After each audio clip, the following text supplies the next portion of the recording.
నమస్కారం అండి. నమస్తే. ఇప్పుడు స్టేట్ డీజీపీ కసిరెడ్డి రాజేంద్రనాథ్ రెడ్డి గారు నిన్న ఆయన్ని ఎలక్షన్ కమిషన్ విధుల నుంచి బహిష్కరించడం జరిగింది. సో ఏంటి రీజన్స్? ఏమన్నా తెలుగుదేశంకి అనుకూలంగా కేంద్రం వ్యవహరిస్తుందా, లేకపోతే వీళ్ళు చేసిన పాపాలకి శిక్షలు పడుతున్నాయి అంటారా? అంటే కొంతమంది వైసీపీ నాయకులు చేసేది ఏంటంటే కేంద్రాన్ని అడ్డం పెట్టుకొని తెలుగుదేశం ఇవన్నీ చేస్తుంది, చంద్రబాబు నాయుడు వ్యవస్థలను మేనేజ్ చేస్తున్నాడు అని చెప్పి వైసీపీ నాయకులు ఆరోపిస్తున్నారు.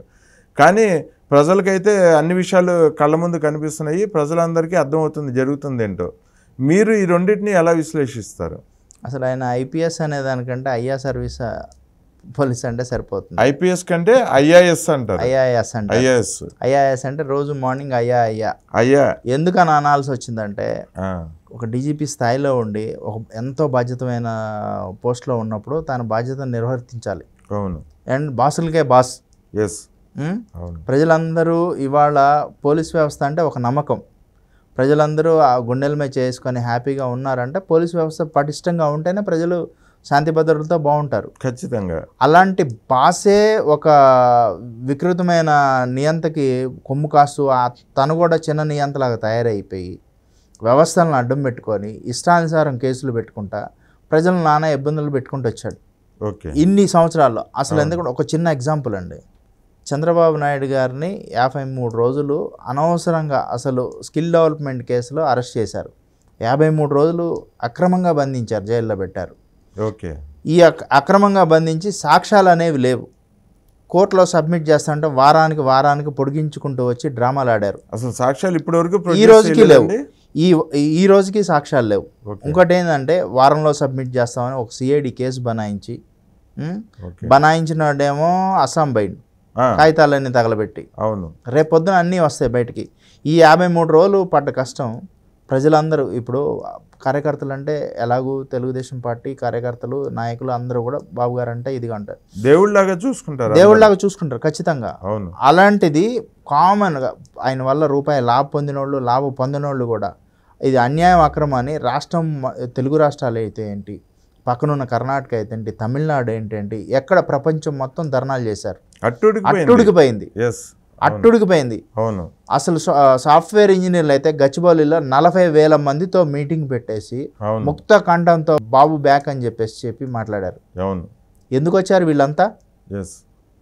ఇప్పుడు మంచి చేయడం తెలుసు చంద్రబాబు నాయుడు గారికి. అసలు ఒక ఇంట్లో దొంగతనం జరుగుతుంది. జగన్మోహన్ రెడ్డి గారిని అరెస్ట్ చేసినప్పుడు ఒక్కడు బయటికి రాలేదు. ఎందుకు వస్తారు సార్? ఎందుకు వస్తారు? న్యాయమో అన్యాయమో ఆనాడు కాంగ్రెస్ పార్టీకి తెలుసు కదా. అవును. కాంగ్రెస్ వచ్చింది ఆ రోజు. అవును. అసలు ఆ రోజే కాంగ్రెస్ పార్టీ పసిగట్టింది. వాళ్ళకున్న అనుచరులు రాజశేఖర రెడ్డి గారి యొక్క అనుచరణమే పసిగట్టలేకపోయింది పాపం. చాలామంది ఇప్పుడు ఇబ్బందులు పడుతూ అటు పోలేక ఇటు పోలేక ఆయనతో జర్నీ చేస్తున్నారు. అవును. అసలు ఈ స్కిల్ డెవలప్మెంట్ కేసులో చంద్రబాబు గారి యొక్క అరెస్ట్ని ఎలా పరిగణించవచ్చు అంటే, ఒక ఇంట్లో దొంగతనం జరుగుతుంది సార్. ఆ ఇంటికి ఎవడొచ్చిపోయారు ఏంటి అనేది ఎంక్వైరీ అనేది ఒకటి ఉంటుంది. అవును. ఆ ఎంక్వైరీ అనేది లేకుండా సరే ఇంటి పక్కోడు వచ్చిపోయిందా, లేకపోతే ఎదురోడు వచ్చిపోయిందా, లేకపోతే ఆ రోడ్లో ఎవరెవరు తిరిగారు, సీసీ కెమెరాలు చూస్తారు. అవును. ఇవన్నీ ఏం లేకుండా దొంగతనం జరిగిన ఎమ్మటే ఒక గంటకో పక్కనున్న 10 బజార్ల అవతల వాడు ఆయన ఏదో పని చేసుకుంటుంటే ఆయన్ని తీసుకొని వెళ్ళి అరెస్ట్ చేశారు, మేము కోర్టులో సబ్మిట్ చేశారు. అసలు సంబంధం లేని వ్యక్తి. ఆధారాలు ఏమిటి సార్? ఆధారాలు ఎంక్వైరీ జరుగుతుంది సార్, వస్తున్నాయి సార్ అని చెప్పారు. ఓకే. వాళ్ళు కూడా ఆధారాలు తీసుకురండి అని చెప్పేసి రిమాండ్కి పంపిస్తారు. ఓకే. అట్లనే సంబంధం లేని కేసులో అసలు ఏమీ ఇది లేకని దాంట్లో అక్రమంగా, ఇది అక్రమం అనమాట.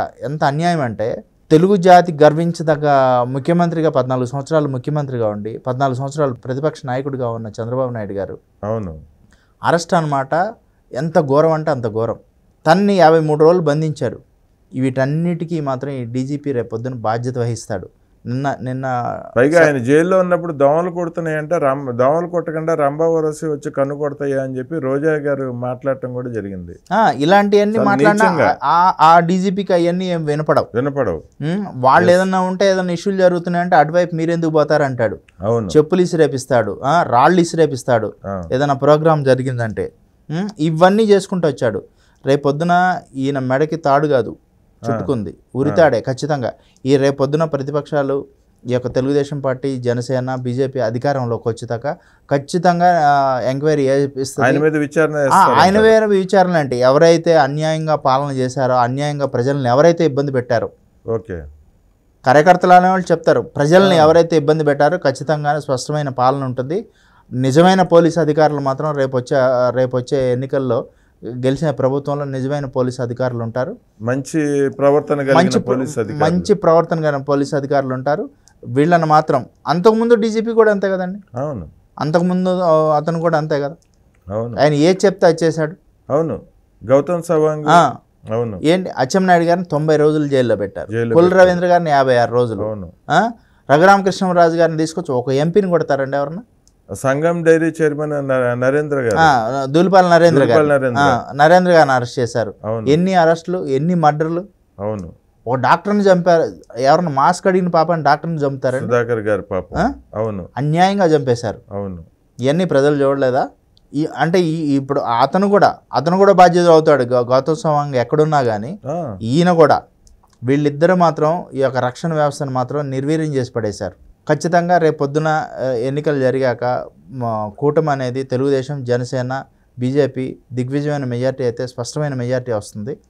మెజార్టీ వచ్చాక మంచి పాలన అయితే చంద్రబాబు నాయుడు గారు ముఖ్యమంత్రిగా ప్రమాణ స్వీకారం చేశాక ఈ యొక్క డీజీపీ సంగతిగా అంటే ఇతను వాళ్ళు ఏదో పక్కకు బదిలీ అయ్యాడు, పక్కకు పోవటం కాదు, ఖచ్చితంగా ఇరుక్కున్నాడు. మరో పెద్ద తలకాయ గురించి కూడా వార్తలు వినిపిస్తున్నాయండి. ఇప్పుడు పెద్ద తలకాయ ఎవరైతే ఉందో గవర్నమెంట్లో తను కూడా 2-3 రోజుల్లో మీకు తెర వెనక ఉన్నారు ఎవరని అనుకోవచ్చు ఆయన. అంటే ఇంకా తర్వాత ఎవరు ఉంటారు డీజీపీ తర్వాత గవర్నమెంట్కి మధ్యలో ఆ వ్యక్తే ఉంటాడు. ఖచ్చితంగా 2-3 రోజుల్లో ఆయనకు కూడా న్యూస్ కూడా సామాజిక వర్గానికి చెందిన వ్యక్తి తను కూడా రేపు పొద్దున్న ఈ 2-3 రోజుల్లో ఆయన కూడా బదిలీ అయ్యే అవకాశం ఉంటుంది. ఖచ్చితంగా సస్పెండ్ చేసి పక్కనైనా పెట్టచ్చు, బదిలీ అయినా చేయొచ్చు. ఖచ్చితంగా రేపు పొద్దున్న ఎన్నికలు మాత్రం మంచిగా హ్యాపీగా ఆరోగ్యమైన వాతావరణంలో ఎన్నికలు జరుగుతాయి. ప్రజలు వాళ్ళ ఓటుని హ్యాపీగా ఓటు వేసుకోవచ్చు. సో థ్యాంక్ యూ అండి కట్టా సుధీర్ గారు, చాలా మంచి విషయాలు చెప్పారు మా ప్రేక్షకులకి. ధన్యవాదాలండి.